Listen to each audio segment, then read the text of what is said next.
the commute and how to ease it a little bit. Could bus rapid transit be the answer to Montgomery County's traffic nightmares? It depends on who you ask. BRT is a plan that county transportation planners are working on. It's in an effort to keep drivers moving along in some of the county's most congested roadways. But some residents are against this plan, mainly due to safety concerns. Here to shed some light on all of this, we're joined this morning by Dan Reed. Dan is a community activist in Montgomery County and also is a blogger of justupthepike.com. Thanks for being with us today. Thank you. And Dr. Paula Bienenfeld is a resident of Montgomery County who had recently testified against this plan. And Paula is involved in many different civic activities, very active in Montgomery County. Thanks for being with us today. Sure. Thanks so much for having us. So let's talk about the nuts and bolts here. Dan, I'm going to ask you for that as you see this plan. It's basically to ease some of the tightest congested areas in Montgomery County. We're talking about Rockville Pike. We're talking about other areas that the traffic just comes to a standstill. That's right.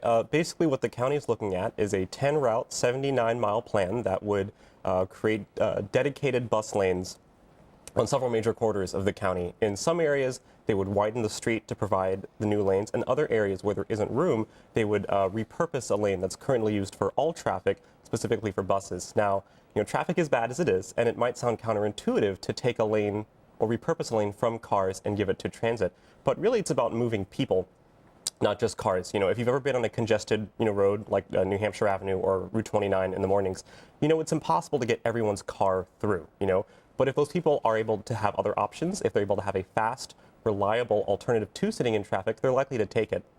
And it only takes a small number of people making the switch from cars to transit to have more traffic relief for those who still choose to drive. Okay. Paula, you say this is a safety concern, among other things. Right. What do you think about this plan? Well, of course, we're not opposed to public transit. Everyone understands what's going on in Montgomery County and the area. What we're very opposed to is the secret behind-the-scenes deals that have been cut and the way that this process has occurred. And there's two key points. One is at the very beginning, why the decision to have bus rapid transit, which doesn't include renewable resources. There was no public discussion about, with Google cars, signalization, that's smart signalization these days, personal electric vehicles, why the decision was made to have buses.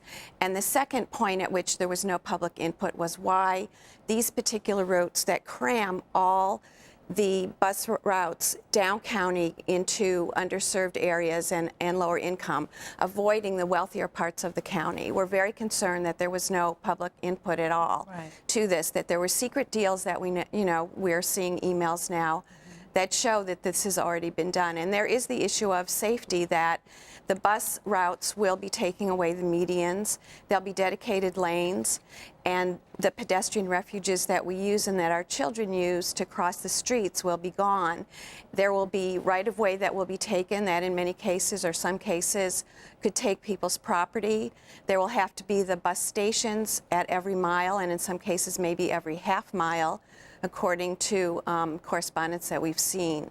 So we're very concerned about the lack of public process. Right. Well, interesting note here that public comment period was pretty short, to be quite honest, was very short. It has been extended just one more day, and there are other ways to have your voice heard. And we urge everybody to go to our website, myfoxdc.com, if you're interested in writing a letter to testify about that. In the meantime, Dan, let me ask you about some of the things that Paula said.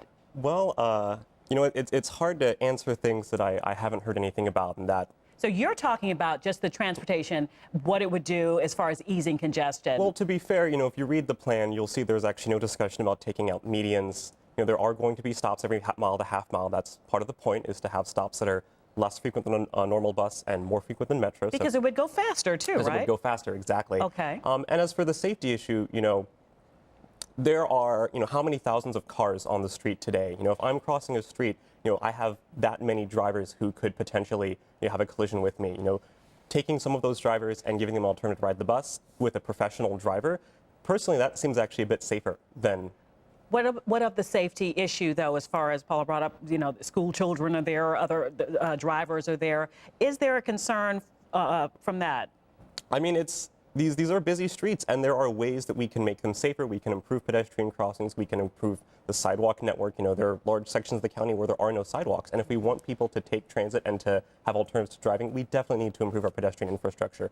So I agree. I mean, we should definitely improve safety. I don't consider BRT a threat to safety, but rather an opportunity if we're going to make alterations to our roads anyway, for dedicated lanes, for things like that. We can also use it to improve our pedestrian infrastructure. And actually the plan includes, which I should be clear, is a draft plan that is going before the planning board. Nothing has been approved yet. Right. They're still It's very taking public preliminary. comment. Okay. The plan includes several what are referred to as bicycle pedestrian priority areas, in which they're areas of the county, in urban areas, in areas where there are going to be BRT stops, where they explicitly say you need to improve pedestrian and bike infrastructure to make it easier and safer for people, not just to get to BRT, but to anything else they might want to do. Paul, I'm going to give you the final word here Sure. before we go. Right. Well, the final word is basically that the process has been secret and behind the scenes, and we're left with a very short comment period, as you say, and we have the work sessions that are scheduled in the middle of the day so that people who work really can't attend them and have the full voice that the public really demands. You know, all master plans have work sessions during the day, and all master plans have a 2-week comment period. So there's nothing unusual about this. It's We'll be not really a good idea. Okay. We'll be following it. We're out of time here. It is very preliminary. The information more is on our website. I wish we did have more time. It is a discussion worth having a little longer, but maybe we'll have it back when we Great. get to the end of that period before it goes to the county executive. In the meantime, we'll be right back.